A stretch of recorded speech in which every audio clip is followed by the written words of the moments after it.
Welcome back to my YouTube channel, and today's video is something a little bit different.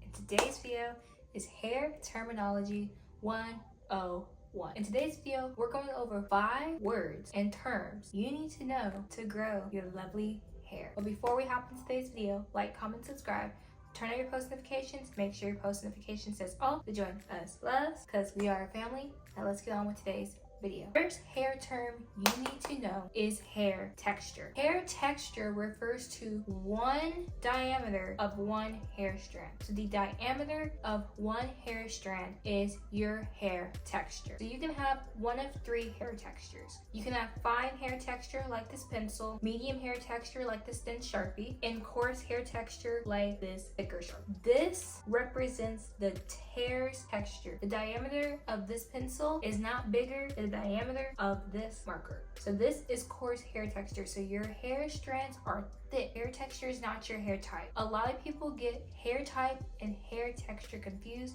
My hair texture is not coily. That's not my hair texture. My hair texture is fine, medium / average, or coarse. So basically someone with finer hair strands may look like they have thick hair, but their strands are super duper fine, so they have a finer hair texture. Someone with coarser hair may not have as many strands. Your hair scalp. Your hair texture can be only one of 3 things: fine, medium, or coarse. So if someone says my hair texture is coily, that is someone's hair type. It's important to know your hair type because it can determine what products and how much product you may need for your hair.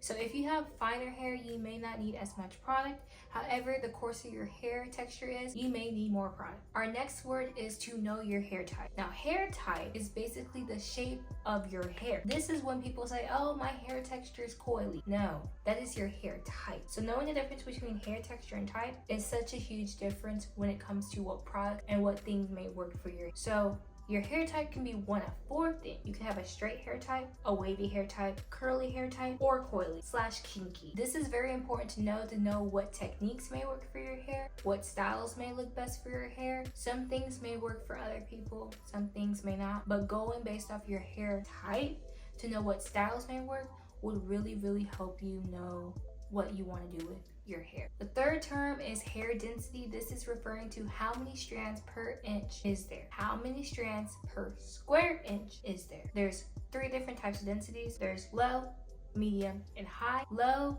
is more for the people with coarser hair. I'm not saying this is for everyone. The people with coarser hair texture may not have as many strands per square inch compared to someone with finer hair. I'm not saying this is for everyone, but majority of the people like me, the hair looks thick when my hair is technically not. I just have a bunch of fine strands per square inch. So just knowing your hair density can also help with knowing how much product to use in your hair, but it just also makes you want to think more into it on how much product you may want to put in your hair, and also how you want your hair to look a certain way, especially if you have finer hair texture and your hair is not as coarse.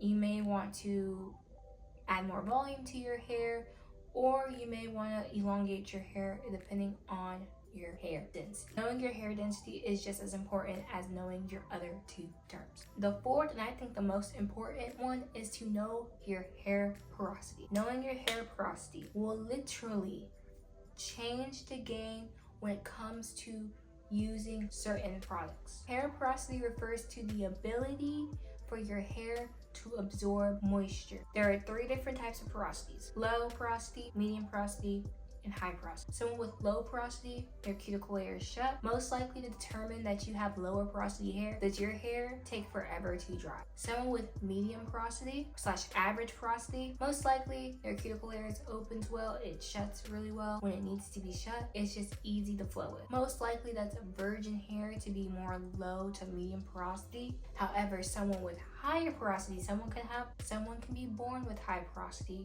even if their hair is virgin, but people that color their hair, people that straighten their hair a lot incorrectly can create your hair to be more higher porosity. So the more chemicals you put in your hair derives to be more higher in porosity. So just be mindful when you are putting chemicals in your hair. Just make sure you know that your hair porosity can change as you're putting certain products in your hair. So someone with lower porosity, their cuticle hair is shut completely. So maybe implementing steaming into your routine, using lighter weight products with a bunch of water so your hair is able to penetrate, especially if that cuticle hair is tight. Water should be able to penetrate and just make your hair feel more nourished as someone with high porosity. Now, if someone has higher porosity hair, that cuticle hair is always open and it takes a long time to close. So butters can help seal that cuticle, also trap in that moisture better.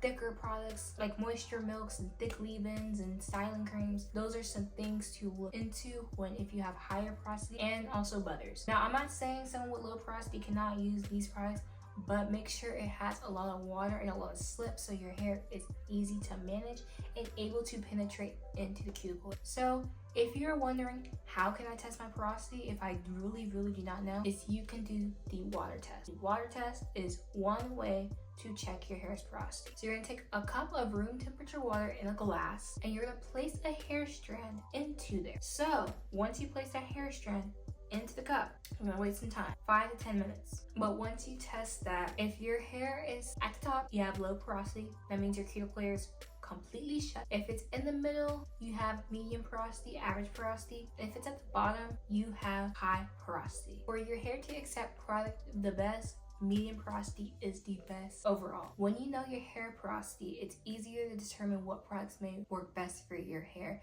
and what will moisturize your hair the best. So knowing your hair porosity is detrimental for the nourishment of your hair. The last hair term is hair elasticity. I think this is also detrimental to determine your hair's health on where it's at. Hair elasticity refers to the ability to stretch and return back to its original shape.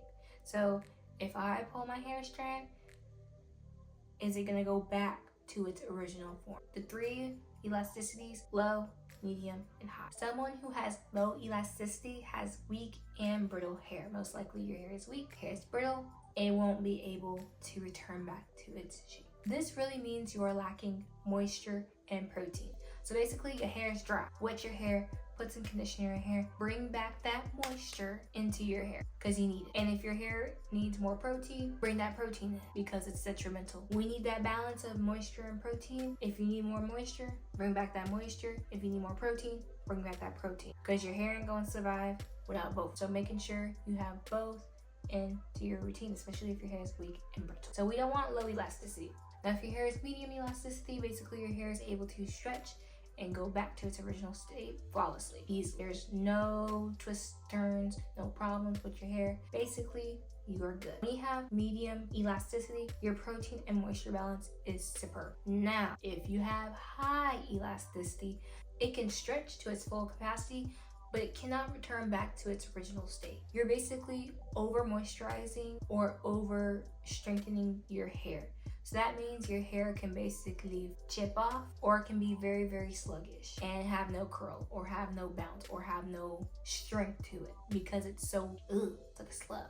So knowing your hair elasticity determines the health of which your hair is at. If your hair is damaged, if your hair needs more protein, if it needs more moisture, maybe you need to back off on the protein treatment and maybe do more moisturizing treatment. So your hair gives you signals on whether or not you are putting in the TLC it needs, and your hair will show. And that's it for today's video, loves. I hope you guys have an amazing day, loves. I hope today's hair terminology 101 gave you some insight on how to incorporate these terms into your hair wash days, to your styling, and into your everyday thinking when it comes to buying products and just overall your hair routine. And I hope these tips help you grow your hair as it has helped mine. But before we end today's video, like, comment, subscribe, turn on your post notifications. Make sure your post notification says all to join us, loves. Follow me on Instagram and TikTok on the screen. And I hope you guys enjoyed today's video, loves. Bye.